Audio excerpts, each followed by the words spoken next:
نەورۆز یەکەم ڕۆژی بەهار و یەکەمین ڕۆژی ساڵی نوێی کوردی مێژوەکەی دەگەڕێتەوە بۆ 2712 ساڵ لەمەوبەر، واتە مێژووی دامەزرانی دەوڵەتی ماد، هەرچەندە هاوڕاییەک نییە لە ناو مێژوو نووساندا لەسەر ئەو ساڵ و ڕۆژە. بەڵام ئەمە نەبۆ تەمایی ئەوەی لە بەهاو پیرۆزی نەورۆز لە ناو کورداندا کەم بکاتەوە و لە هەر جینگەیەک و لە هەر ڕەوشێکدا بوو بێ بۆ کورد نەورۆز هەر نەورۆزە. هاوکاتی ئاهەنگگێڕانەکانی کورد بە نەورۆزەوە لە وڵاتە یەکگرتووەکانی ئەمریکاش باڵۆزخانەی عێراق و نوێنەرایەتی حکوومەتی هەرێمی کوردستانی عێراق پێکڕا جەژنی نەورۆزیان جێڕا بە ئامادەبوونی ژمارەیەکی بەرچاوی کوردەکان و خەڵکی تری غەیرە کورد لە دەڤەری واشنگتن. ئاهەنگگێڕانی ئەم ساڵی نەورۆز لە باڵێزخانەی عێراق هاوکاتە لەگەڵ شەڕێکی زبری میدیایی و سیاسی لە نێوان کوردەکان و نێوەندا لە عێراقدا. باڵیۆزی عێراق جابر حەبیب جابر لە وتارەکەیدا بە بۆنەی نەورۆزەوە لەگەڵ پیرۆزباییەکەی لە کورد بە تایبەتی و گەلی عێراق بەگشتی گوتی ناشێ هەر تەنها وەک جەژنێک لە نەورۆز بڕواندرێ، بەڵکو دەبێ وەک مژدەی گێشەکردن و پەرەسەندن لی بڕواندرێ وەک یەکەم ڕۆژی نوێی ساڵی کوردی.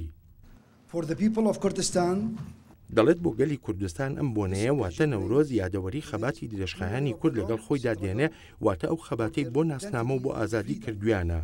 ئاهەنگگێڕانی نەورۆز لەسەر ئاستی نیشتیمانی بۆنەیەکی ترە بۆ پشتڕاستکردنەوەی یەکگرتووی گەلی عێراق و ڕێزگرتنی هەموو کولتورە جیاوازەکانی ناو عێراق.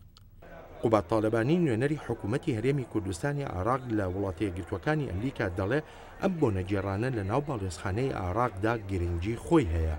ئەمە گرنگە بۆ ئەوەی پیشانی خەڵکی دەرەوە بین کە ڕاستە ڕەنگ بێت لە وڵات هەندێک کێشە و گرفت و مشکلە هەبێت لە نێوانمان، بەڵام لێرە بۆ ئەو گەلانی ئەمریکا بە تایبەت کە قوربانیەکی یەکجار زۆری داوە لە عێراق، مهمە پیشانی ئەوەش بین کە بە هەموو کێشەکانی ناوخۆشمانەوە ئەتوانین ڕۆژێکی وەکو نەورۆز هەمومان پێکەوە بینە مناسبەتێکی ئەوها یادێکی نەتەوەی خۆمان ئەوها ببین بەڕێوە و بە خۆشی و بە شادی و سپینێ ئەگەڕینەوە سەر کارە سیاسیەکانمان و کێشە سیاسیەکانی ناو خۆمان.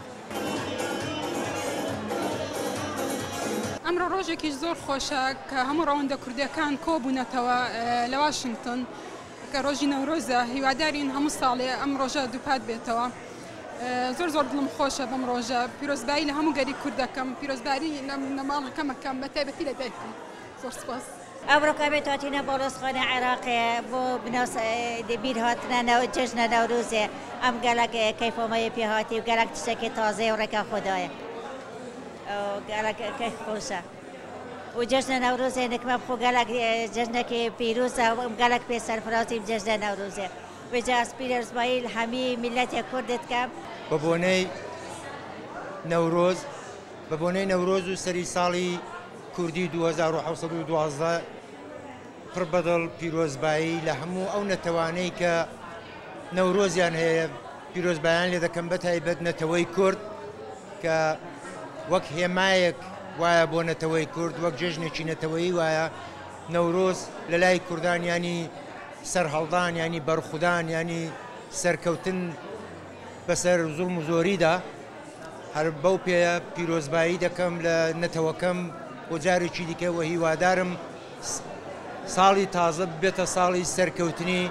گەلانی ژێردەستە بە تایبەت گەلی کورد.